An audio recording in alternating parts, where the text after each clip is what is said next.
Nah, kalau untuk Mbak Via sendiri dan Mas Arif sendiri, kejuaraan apa sih yang pernah kalian dapati prestasi tertinggi selama mengikuti atau menjadi atlet catur nih, Mbak Via nih?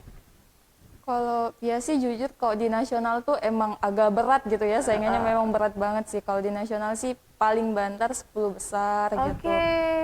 10 Itu terus udah yang nasional loh. ya terus yang kemarin itu barusan yang pakai virtual. Kemarin tuh pas itu se-Indonesia juga, itu di Sport Oh, Seni UT. Tapi itu pesertanya gabung sama cowok. gabung Jadi sama iya, cowok. jadi cewek cowok tuh gabung. Itu nomor Oke. peringkat 14 kalau nggak salah. Peringkat 14, tapi itu gabung ya Gabung tadinya. cewek cowok semuanya gabung. Terus kalau di sini sih paling porprov gitu, pencapaian tertingginya gitu aja sih.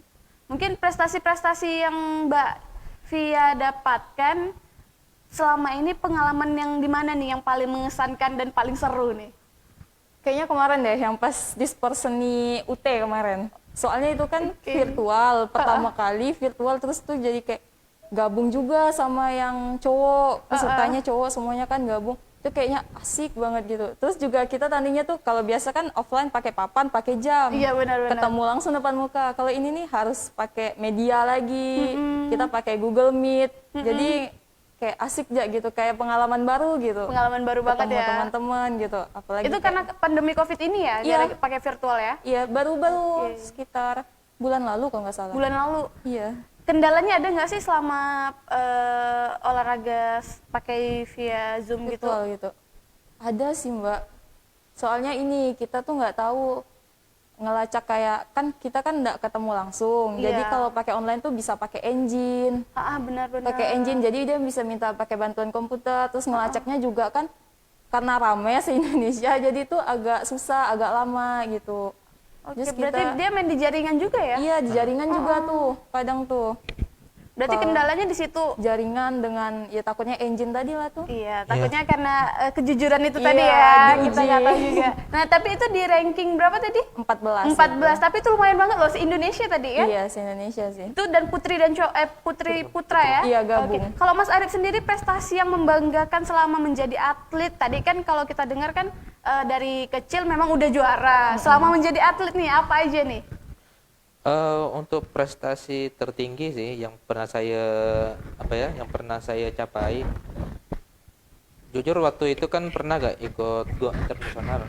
Oh, pernah Go juga. internasional Oke. sampai ke Malaysia waktu itu kan. Malaysia. Emang waktu itu hanya peringkat 10. Wah, udah Peringkat lumayan tuh. 10 tapi diikuti 8 negara. Mm-mm. Dan pesertanya sekitar Asia ya? Asik.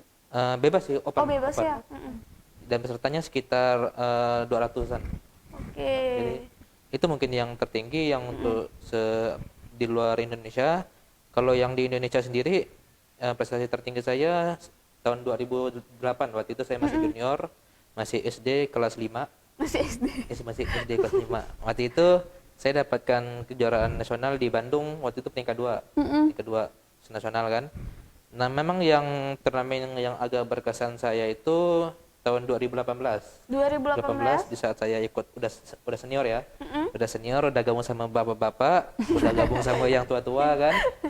Jadi waktu itu ya walaupun hanya dapat peringkat 8, tapi saya mendapatkan gelar master nasional di situ. Master nasional. Master. Itu se-Indonesia atau gimana? Se-Indonesia. Se-Indonesia. Itu ranking 8 ya? Ranking Juara 8 ya? 8, Itu tahun 2018 ya? 2018. Berarti itu penghargaan atau prestasi yang membanggakan untuk Mas yang pernah Iya, dapatkan lah ya. Pernah sampai dapat gelar gitu. Sampai dapat gelar. Nah, sampai saat ini gelarnya diapain tuh? Biasanya kalau gelar catur tuh. Palingan ya di saat ada turnamen kan. Iya. Nama kita memang diberi gelar di situ Oh, gitu. saat turnamen diberikan gelar kita tadi itu. Jadi di nama kita ada misal Master Nasional Arif Rahman gitu. Kalau di saat turnamen. Oke, itu yang istilahnya membanggakan diri kita sendiri ya. Kalau Mbak Vianya udah dapat belum?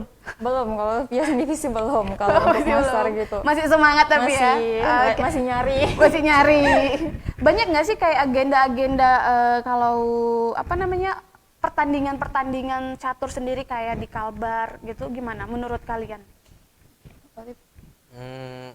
Agendanya memang Terdukung nggak sih istilahnya menjadi atlet catur di Kalbar sendiri ini, terdukung nggak sih?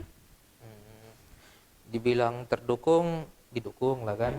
Tapi dibilang memang agak kalah jauh lah dari di luar. Tapi memang apa ya, kalau memang dibandingkan di luar itu kami merasa agak sedikit di bawah sedikit.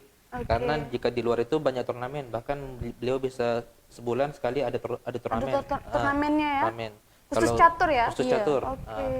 Bahkan kalau di sana itu kan turnamen antara pulau-pulau Jawa kan dekat, jadi mereka mungkin bisa sebulan sekali atau mungkin 2 minggu sekali mereka pergi keluar kan. Saling ketemu, sharing juga berarti ya. Sedangkan kalau di Kalbar ini yang saya rasakan mungkin turnamennya hanya 3 bulan sekali gitu kan.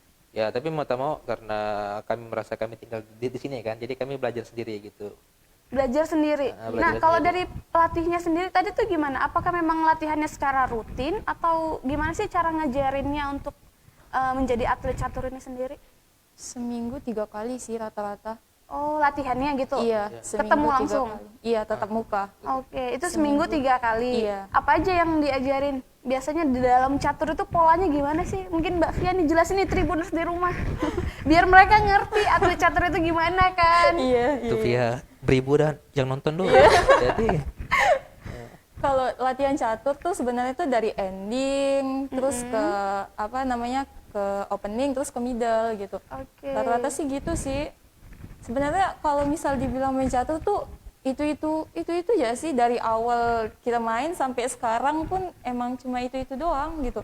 Terus juga dari pembukaan, opening tuh banyak macam. Terus juga ya kalau misal ngelatih atau latihan gitu ya dihafal, terus diajarin pola berpikirnya, pola menyerang, bertahannya gimana, ya kayak gitu-gitu doang. Berarti ada pola-pola pertahanan khusus ya? Ada. Sayangnya nggak bawa catur ya? Iya. Kalau bawa catur bisa dipraktein langsung nih. Gimana nih pola-polanya ya? kalau bawa catur sampai isa gitu kan, sampai malam gitu. Sampai malam udah Malam. selesai nih kita. Sekarang kan banyak nih yang berpikir kayak anak-anak muda nih. Kalau catur tuh permainan yang memang membosankan ya. Iya. Terlalu terlalu memikirkan dan memaksakan nih. Gimana sih anggapan kalian sebagai anak-anak muda, apalagi ini masih muda-muda banget, masih kuliah atau kerja, tapi udah mendapatkan gelar, udah mendapatkan prestasi. Itu gimana sih pandangan kalian terhadap orang-orang yang seperti itu?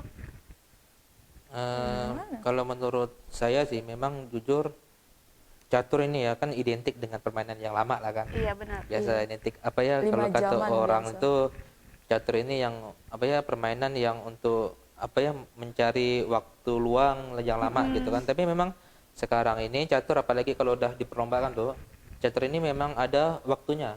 Jadi catur ini sekarang udah namanya ada jam catur kan. Jam catur. Jam catur. Oke. Karena apa ya, makin tinggi zaman ini kan makin tinggi juga teknologi.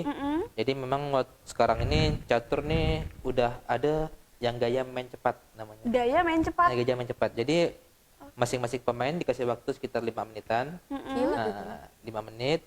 Jadi dia tuh dia berpikir, tapi jika jamnya habis dia kalah gitu. Oh, Jadi memang sekarang itu udah agak dipangkas lah. Dipangkas waktunya ya Nah, berarti. Jadi kalau memang sekarang itu catur nggak bisa dipandang apa ya, permainan yang menghabiskan waktu. Nah itu tak Nggak bisa bisa lagi ya, dipandang. karena